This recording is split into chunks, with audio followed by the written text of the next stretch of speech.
Hi hello എല്ലാവരും സുഖമായിട്ടിരിക്കുന്നോ? അപ്പോൾ കുറേ ആയില്ലേ ഒരു ഹെയർ കെയർ വീഡിയോ ഒക്കെ ആയിട്ട് വന്നിട്ട്. അപ്പോൾ നമ്മളിന്ന് ചെയ്യാൻ പോകുന്നത് പെട്ടെന്ന് ചെയ്യാൻ പറ്റുന്ന ഒരു സംഭവമാണ് കേട്ടോ. വീട്ടിൽ നമുക്ക് എളുപ്പത്തിൽ ചെയ്യാൻ പറ്റുന്ന ഒരു സംഭവമാണ്.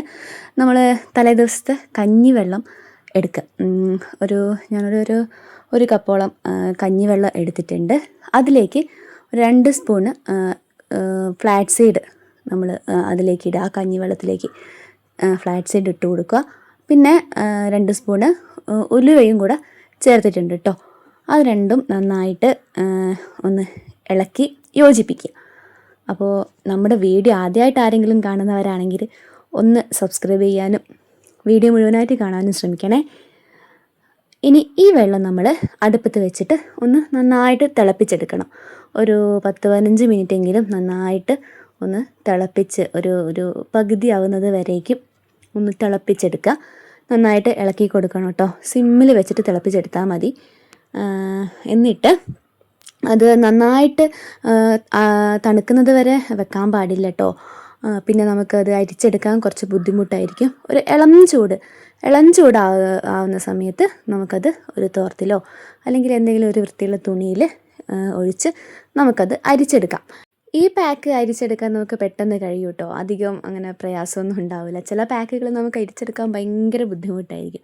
പക്ഷെ അതുപോലെയല്ല ഇത് അരിച്ചെടുക്കാൻ നമുക്ക് പെട്ടെന്ന് സാധിക്കും. ഇനി നമുക്ക് നമ്മൾ എപ്പോഴും ചെയ്യുന്നത് പോലെ തന്നെ നമ്മൾ തലമുടി വൃത്തിയായിട്ട് ചിക്കൊക്കെ പോക്കി ഒരല്പം എണ്ണയൊക്കെ തടവി കൊടുക്കണം. നമ്മൾ മുടിയൊക്കെ ചീകുന്ന സമയത്ത് ഇങ്ങനെ തിരക്ക് പിടിച്ച് ഇങ്ങനെ അറ്റിച്ചെടുക്കുന്ന പരിപാടിയൊക്കെ ചിലർക്കുണ്ട്. എൻ്റെ മോക്കുണ്ട് അങ്ങനെ. ചില സമയത്ത് തിരക്ക് പിടിച്ച് ഞങ്ങൾ സ്കൂളിലൊക്കെ പോകുമ്പോൾ തിരക്ക് പിടിച്ച് ചെയ്യുമ്പോൾ അങ്ങനെ അറ്റിച്ചങ്ങ് എടുത്തിട്ട് പോയി കളി. അപ്പോൾ അങ്ങനെയൊന്നും ചെയ്യാൻ പാടില്ല കേട്ടോ. പറ്റിയ സമയമെടുത്ത് പതുക്കെ ആ ചിക്കൊക്കെ ഒന്ന് പോക്കിയെടുക്കണം. എൻ്റെ മോളുടെ മുടിയിൽ നന്നായിട്ട് ചിക്ക് ഉണ്ടാവും. സ്കൂളിലേക്ക് പിന്നിയിട്ടിട്ടൊന്നുമല്ല പോവുക. രാവിലെ കുളിച്ച് അങ്ങനെ അങ്ങ് പോകും. അങ്ങനെ കുളിച്ചപാട് മുടി പിന്നിട്ട് വൈകുന്നേരം വരെ അങ്ങനെ പിന്നിട്ട് നിൽക്കുന്ന സമയത്ത് ഒരു ഭയങ്കര സ്മെല്ലായിരിക്കുമല്ലോ വൈകുന്നേരം വരുമ്പോൾ. അതുകൊണ്ട് അത് വേണ്ടാന്ന് വെച്ചിട്ട് പിന്നീടല്ല, മുടി അഴിച്ചിട്ട് തന്നെയാണ് പോവുക. അതുകൊണ്ട് തന്നെ നല്ല ചിക്കും കാര്യങ്ങളൊക്കെ മുടിയിലുണ്ടാവാറുണ്ട്. അപ്പോൾ എന്തായാലും നമ്മൾ പാക്ക് തലയിൽ തേക്കുന്നതിന് മുന്നേ നമ്മൾ ചിക്കൊക്കെ പോക്കി നല്ല വൃത്തിയായിട്ട് ചീകി വൃത്തിയാക്കി വെക്കണം കേട്ടോ. അപ്പോൾ നമ്മൾ പാക്ക് തേച്ച് കൊടുക്കുന്നുണ്ട് എല്ലാ ഭാഗത്തും എത്തുന്ന രീതിയിൽ. മുഖത്തൊക്കെ ആയിട്ട് മോളിങ്ങനെ പറഞ്ഞുകൊണ്ടിരിക്കുകയാണ്, മുഖത്താക്കല്ലേ, ദേഷ്യം വരുന്നുണ്ട് അവൾക്ക്. അപ്പോൾ പാക്ക് എല്ലാ സ്ഥലത്തും എത്തുന്ന രീതിയിൽ നന്നായിട്ട് തേച്ച് കൊടുക്കുക കേട്ടോ. നന്നായിട്ട് തേച്ചിട്ട് കുറച്ച് സമയം നല്ലൊരു മസാജിങ് ഒക്കെ കൊടുക്കുക. നല്ലൊരു തണുപ്പും കാര്യങ്ങളൊക്കെ നമ്മുടെ തലയ്ക്ക് കിട്ടും.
ഇതുപോലുള്ള പാക്കുകൾ തേക്കാൻ നല്ല എളുപ്പമാണ് കേട്ടോ. വേഗം കഴിയും. പക്ഷെ ചില പാക്കുകളൊക്കെ തേക്കുന്ന സമയത്ത് നമുക്ക് ദേഷ്യം പിടിക്കും. തലയിലേക്ക് അങ്ങനെ നിൽക്കാത്തൊരു പോലെ തോന്നും. അപ്പോൾ എന്തായാലും പാക്കൊക്കെ തേച്ചു. ഇനി ഒരു 10-15 മിനിറ്റ് തലയിൽ വെക്കാൻ പറ്റുന്നവരൊക്കെ വെച്ചിട്ട് നമുക്ക് കുളിക്കാവുന്നതാണ്. അപ്പോൾ ഇത്രയേ ഉള്ളൂ വീഡിയോ. പുതിയൊരു വീഡിയോ ആയിട്ട് കാണുന്നവരേക്കും ടാറ്റാ ബൈ ബൈ.